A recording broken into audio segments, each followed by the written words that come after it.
My name is Brett Conklin. I'm the Chief Service Officer for Chimney Monkey.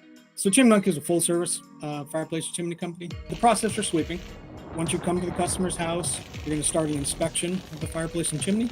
The inspection varies between the type of fireplace it is, but generally you're looking for proper construction and proper maintenance at that point so that the fireplace will work and do what it's supposed to do. Once you do that, you're going to tarp off and plastic off the area so that it protects the home from soot and dirt.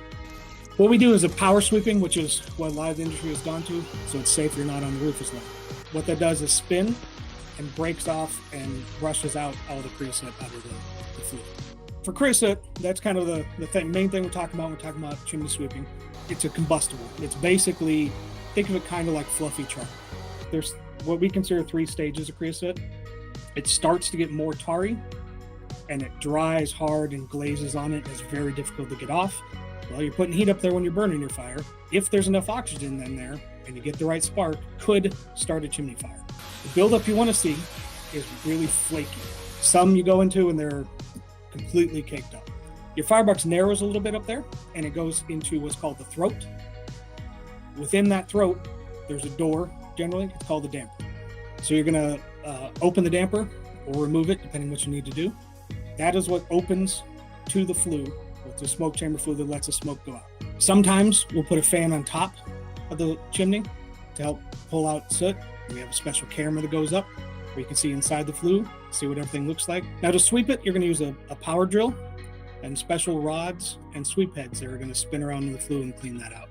The old days of Mary Poppins with just a rod and a brush on the top scrubbing it. There are still times when you need to do that, and there are some people that still do that.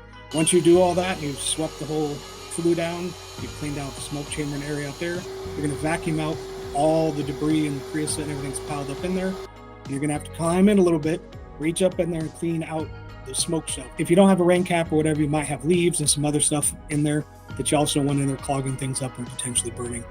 When we did the inspection, we did find gaps between the clay flue tiles. That's very common. That mortar wears out between there, especially if there's water coming in and washing it. When you see the smoke rising off your fire, the reason it's gray and not just clear is there's things in it.